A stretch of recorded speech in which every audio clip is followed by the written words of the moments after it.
Jean. Alors, Bonjour, le nez Thibaut. du vin, tout le monde connaît. C'est un tel succès qu'on en trouve dans le monde entier maintenant. À tel point d'ailleurs qu'on commence à vous copier. Enfin, rien ne remplace jamais l'original. Comment est venue l'idée du nez du vin? Parce que c'est quand même une curiosité dans cet univers. L'idée, elle est partie de loin. Déjà, de mon origine bourguignonne. J'ai fait mes premières vendanges chez un oncle et c'était pour moi une révélation. Vous avez goûté le vin après? Absolument. Donc on peut considérer que votre initiation a été faite au Chassagne.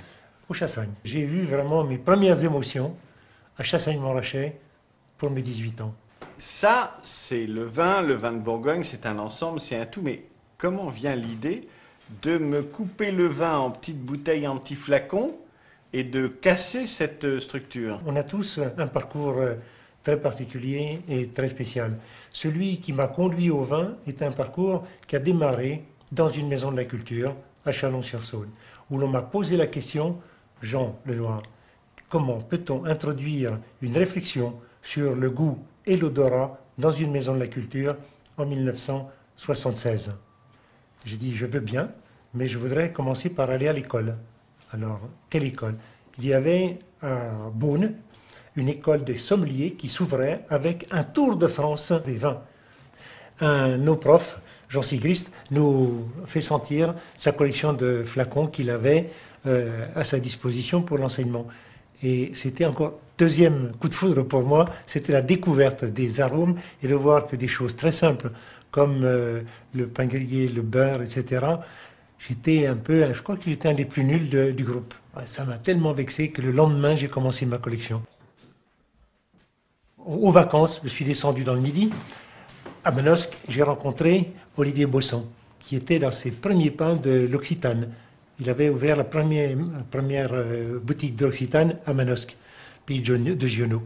Donc là, il me propose, je peux me procurer sa collection de tous les produits dont il se servait pour ses produits, pour son travail.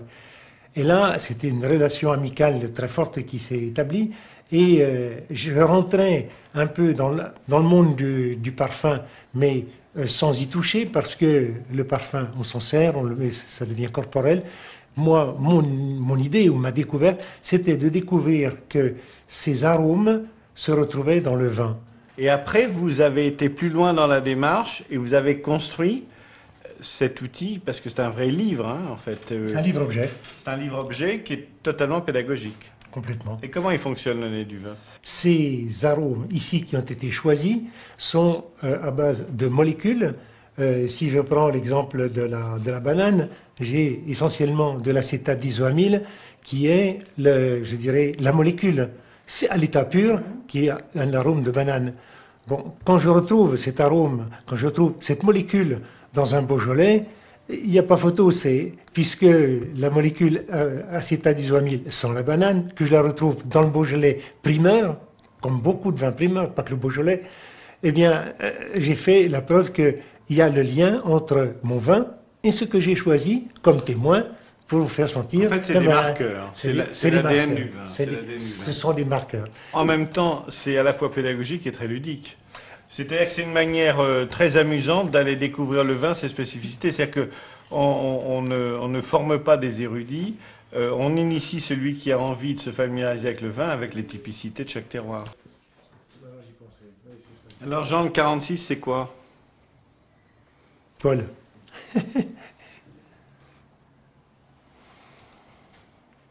Voilà. C'est le beurre. Beurre, voilà. C'est le diacétyl qui est un des témoins olfactifs qu'on retrouve dans le beurre, mais aussi qu'on retrouve dans les chassaignes Montrachet. Pourquoi je dis que mon chassagne, souvent les gens disent, je retrouve le côté beurré. Et quand mon père servait avec son chassagne une gougère, c'était beurré. Ma gougère, mon chassagne était en harmonie. C'était un vrai mariage.